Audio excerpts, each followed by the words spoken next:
Muy buenas noches, mi nombre es María Jesús Jara y a continuación les voy a presentar el desarrollo del laboratorio 3 sobre movimiento parabólico. En primer lugar tenemos las preguntas de exploración. El número 1 dice, si considero un sistema de referencia cartesiano cuyo eje X coincide con el horizontal, ¿cómo es el movimiento en este de un objeto que se lanza con algún ángulo mayor a 0 grados y menor a 90 grados respecto al horizontal?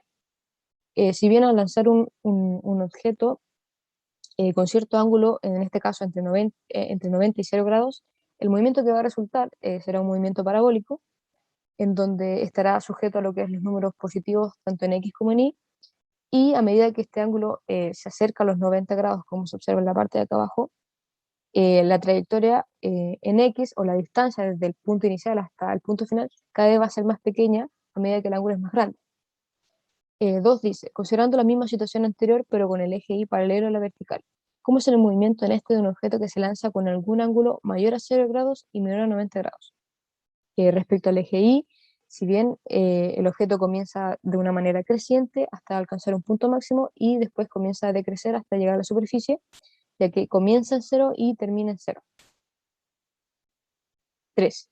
¿Qué características se deben considerar para que el movimiento de un objeto sea llamado lanzamiento de proyectil? En primer lugar, para que un cuerpo lleve a cabo un lanzamiento de proyectil, este debe tener la presencia de una velocidad inicial, la cual se le aplica a este cuerpo.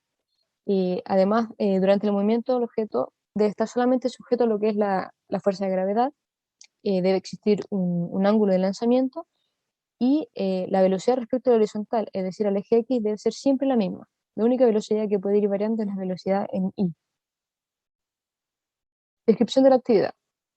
Si bien la actividad consistía en ingresar a una plataforma en donde debíamos elegir dos ángulos y una velocidad inicial, en mi caso elegí 14 metros partido por segundo y 57 grados con 70 grados. Y a estos ángulos había que tomarle diversos datos para luego graficarlos y analizarlos. Para el primer ángulo de 57 grados, como se observa acá en la imagen, le apliqué los 14 metros partido por segundo y realizó su trayectoria y tomé los diversos datos tanto del tiempo en segundos como de la posición en X y en Y en metros. Y de acuerdo a esta tabla, se graficaron y el primer gráfico es de X versus T y el segundo es de Y versus T. En la primera imagen se observa que me dio una línea recta y en la segunda una de forma parabólica. El mismo ejercicio se realizó para el ángulo de 70 grados también y se sacaron sus gráficos respectivamente, los cuales fueron bastante similares a los datos anteriores.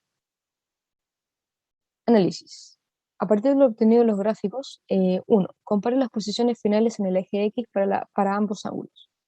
Si bien, como se observa acá en la imagen, el ángulo de 57 grados tuvo una mayor distancia que el de 70 grados, y esto se puede deber a que el ángulo de 57 grados está menos inclinado, por lo que abarca más en el eje X, pero menos en el eje Y.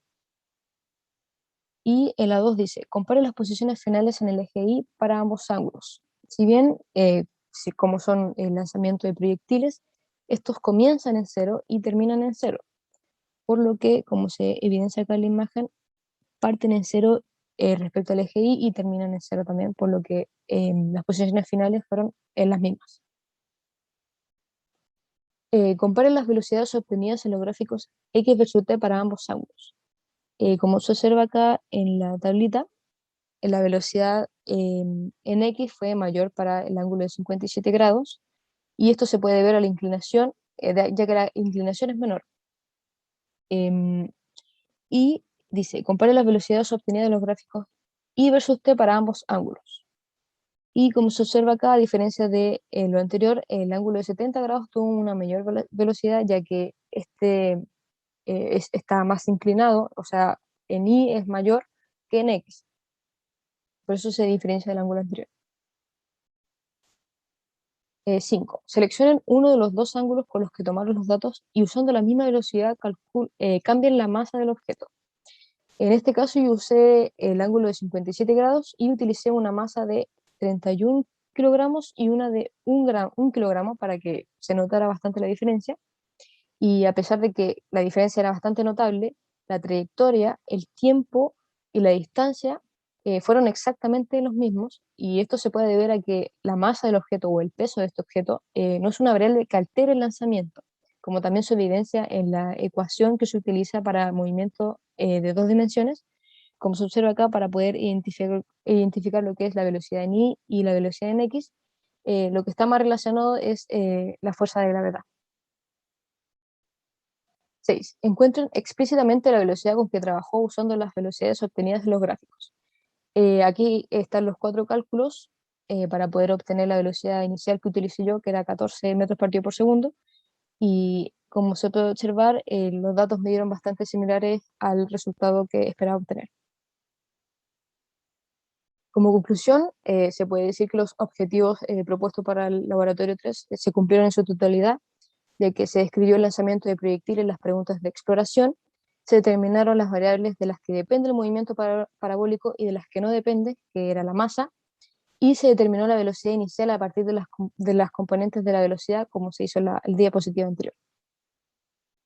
Y aquí hay un espacio sobre las referencias que se utilizaron para poder obtener todo el material de apoyo de la presentación. Y nada más que agregar, aquí se finaliza.